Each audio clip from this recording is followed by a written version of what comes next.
특히 이강인 선수에 대한 얘기는 우리끼리만 얘기하기가 너무 아쉬워서 또 유명한 감독님 두 분께 여쭤봤어요. 어떤 질문을 했냐면 첫 번째는 이강인 선수가 어떤 유형의 선수로 변할 것인가에 대해서 여쭤봤고요. 두 번째는 조금 스피드가 아쉽다라는 평이 있는데 여기에 대한 좀 얘기를 여쭤봤는데 그렇습니다. 어떤 감독님들이죠? 한 분은 이제 최근 20세 이하 월드컵 제일 열심히 보는 감독님. 네. 네, 물론 소속팀 선수도 있으니까.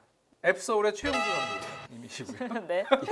그리고 두 번째 감독님은 또 우리나라 그 청소년 대표로서도 맹활약해 주셨고, 네. 그리고 또 SBS 스포츠 해설위원이자 현재 그 이강인 선수 연령대 선수들을 가장 잘 알고 있는 분 중에 한 분이에요. 장훈고등학교 감독인 윤종석 감독님.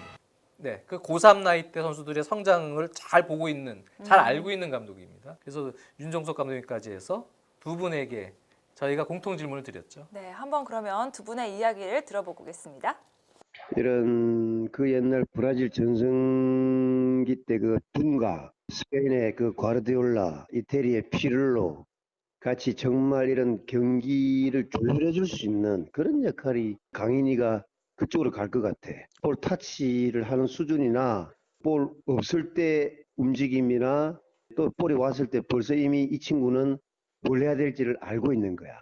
좀 더 수준 높은 팀 정말 그런 세계적인 선수들과 이렇게 하면은 절대 그 친구가 이렇게 부족한 점이 크게 나오지는 않을 것 같아. 단지 이런 민첩성 이런 게 조금 뭐 떨어져 보인다는 그렇게 하는데 이 친구는 워낙 이 판단 스피드가 빨라서 네. 이거는 절대 문제가 안 될 것 같아요. 이제 아직 정상적인 이 성인의 이런 모든 피지컬적인 이런 게 갖추어지지가 않았거든요. 그래서 아마 한 몇 년, 수년 뒤에는 더 정말로 파워나 속도나 이런 게 더 좀 붙지 않을까. 지금 이강인 선수 같은 경우는 워낙 기술이 많고 또 우리나라에 없는 기본기라든가 또 타고난 재능이 있는데 피를로의 감각적 킥이라든가 또 베컴의 또 강력한 프리킥 능력 또 다비드 실바의 일찍 공간에서 빠져나가는 개인 능력 이런 것들이 뭐 제가 볼 때는 세계적인 수준에 도달해 있는 선수라 볼 수 있겠고 향후에도 이 선수가 지금과 같은 그런 긍정적인 마인드와 또 계속해서 포기하지 않고 최선을 다한다면 정말 무한지대로 발전할 수 있는 가능성이 충분한 선수라 볼 수 있겠습니다.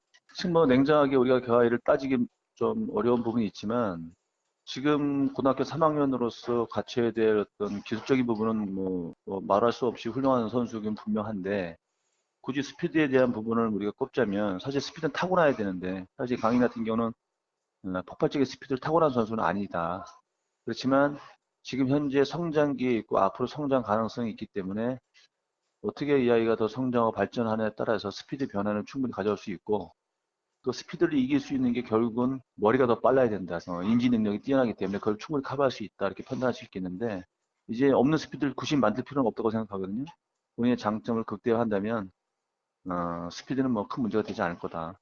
네, 두 분의 이야기를 뭐 종합해보면 어떤 유형의 선수다라고 할 수 없을 만큼 잠재력이 무궁무진하고 약점이라고 생각하는 스피드도 결국에는 발전 가능성이 높다라고 얘기를 해주시네요. 그렇죠. 일단 최용수 감독님은 어떤 유형의 선수로 발전할까에 대해서 전체적으로는 게임을 컨트롤하는 선수들을 많이 되셨어요. 네. 네. 둥가, 과르디올라, 피를로. 조금 유형이 다를 수도 있지만 어쨌든 축구사에 있어서 상당히 경기장 중앙에서 경기를 지배하고 컨트롤하는 능력이 강했던 유형의 선수가 될 거다. 그 얘기는 결국은 이제 발렌시아의 마르셀로나 감독은 4-4-2 전형만 쓰기 때문에 측면 미드필더로 쓰고 있지만 네. 제 생각에는 이강인 감독도 그 측면에 고립된 그 위치에서의 영역은 좋아하지 않을 거라고 봅니다. 중앙 공격형 미드필더 성향이 제일 맞다고 보여지거든요. 그러니까 아마 그 최용수 감독님은 공격형 미드필더 위치지만 팀 전체를 컨트롤하는 그러한 선수 역할이 될 것이다. 아마 그런 뉘앙스에서 얘기를 한 것 같고 윤정석 감독님은 다비드 실바 같은 유형 이제 되지 않겠느냐 아마 그렇게 말씀해 주셨어요. 그분도 이제 동감을 하죠. 네. 네, 다비드 실바처럼 아주 기술적으로도 현란하면서 센스도 있고 네, 전술 이해도도 밝고 그런 유형처럼 일단 그 부분에 대해서 말씀하신 것 같아요. 거기다가 스피드가 조금 부족하지 않나라고 했지만 전혀 걱정할 필요가 없다고. 그러니까 다른 걸 가지고 있는 게 너무나 많은 선수이기 때문에 저는 뭐 속도에 대한 얘기 이런 얘기들이 처음에 나왔을 때부터 굳이 그 어린 선수에게서 흠을 찾아야 되나 이런 의견이었거든요.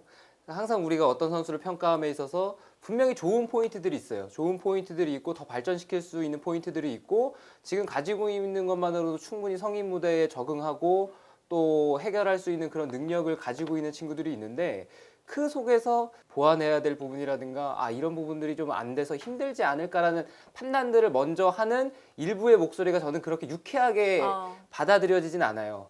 그런 게 문제였다면 이미 그 나이에 1군에 올라갈 수가 없었을 선수였을 것이고 그것이 문제가 되지 않기에 이미 그 자리에 올라올 수 있다고 생각을 하거든요. 그래서 완전히 성인이 돼서 무르익은 선수가 아니라면 그냥 가지고 있는 장점만 보고 이야기해도 우리에게는 부족한 시간인 것 같습니다. 그렇습니다. 저는 더 기분이 좋은 게 이강인 선수가 U20 월드컵에서 얼마나 자신의 잠재력을 보여줄 것을 열망했겠습니까?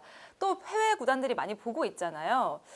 정말 기회를 잘 잡고 잘 보여준다는 생각이 드는데 또 러브콜도 많이 온다면서요? 실질적으로 작업들을 많이 하겠죠. 이강인 선수가 현재 처해 있는 상황이라든가 이런 것들이 뭐 고려 대상일 수가 있고 또 이강인 선수 역시도 제가 20세의 월드컵을 뛰면서 또 발전을 해 나갔다고 말씀을 드렸잖아요. 그런 것처럼 한 시즌을 온전히 뛸 수 있는 팀을 찾아가는 것도 이제부터는 중요할 것 그렇죠. 같아요. 그래서 바른 선택을 했으면 좋겠고 많은 팀들 중에서 본인이 잘 뛸 수 있는 곳 또 본인을 가장 원하는 곳 지금 발렌시아여도 좋고 또 그 외의 팀이라도 좋고 저는 이강인 선수가 올바른 판단을 해서 한 시즌 동안 활약하는 이강인 선수의 모습 그리고 시작하고 났을 때 또 어떻게 진화해 있을지 그런 유쾌한 상상을 계속 할 수 있으면 좋겠어요. 네, 그러니까 특히 해외 클럽들은요 기량도 상당히 중요하지만 인품, 인성을 매우 중요시 여겨요. 특히 어린 선수들 입단시킬 때는 그 부분을 매우 높게 봅니다. 우리가 실제로 가서 관계자들을 만나보면 상상 이상으로 그 부분을 높게 쳐요. 근데 이강인 선수는 다른 뭐 외적인 그런 부분도 매우 뛰어나지만 제가 보면 너무 잘 큰 것 같아요. 이번 네. 월드컵에서 어떻게 보면 실력보다도 인성과 열정을 더 그러니까요. 많이 보여준 네. 것 같아요. 그러니까 그 부분이 저는 사실은 너무 슛돌이 시절부터 이렇게 봐왔잖아요. 그러니까 그런 게 사실은 너무 좀 제 아들도 아닌데 자랑스럽다 뭐 이런 느낌입니다. 온 국민이 자랑스러워할 것 같다는 생각이 듭니다. 이렇게 이강인 선수 얘기를 하다 보니까 또 이제 마무리 지을 시간이 돌아왔어요. 박찬하 위원 함께 했잖아요. 또 제가 이렇게 네. 메인 MC로 오고 나서 처음 함께 해봤는데 어떠신가요?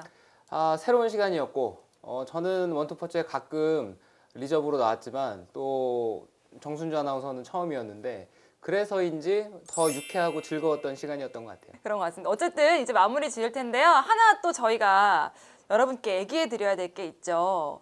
QR코드가 뭔지 박찬하 해설위원 아시나요? 네? QR코드. 알면서 그러시네. 인싸잖아요. 이쪽도 아재인가? 아니에요. 근데 박찬하 위원이 은근히 이제 출중한 외모와 그렇죠. 긴 기럭지를 가지고 있지만 은근히 집에서 잘 안 나오는 스타일이라. 집돌이. 네. 제가 QR코드를 알려드릴게요. 저희 카카오톡에 보면 QR코드가 딱 뜹니다. 그럼 핸드폰으로 QR코드 스캔을 누르면 원투펀치 친구 추가를 하실 겁니까? 라고 합니다. 그러면 그걸 딱 누르면 바로 친구 추가되면서 비하인드 스토리 그리고 오픈 채팅을 함께 하실 수 있는 거예요. 아시겠죠? 제가 굉장히 선생님처럼 설명을 해드렸어요. 세상이 너무 발전 속도가 빨라서 네. 못 따라가겠네요. 왜 KBS가 다 그래요? 한준희 의원도 그러고 KBS에서 오신 분들은 다 이렇게 그렇죠. 아재야. 아재예요. 진짜. 이제 인사드리도록 할게요. 정순주가 10회 연속 올킬하는 그날까지 한준희 장지현의 원투펀치는 계속됩니다. 안녕히 계세요.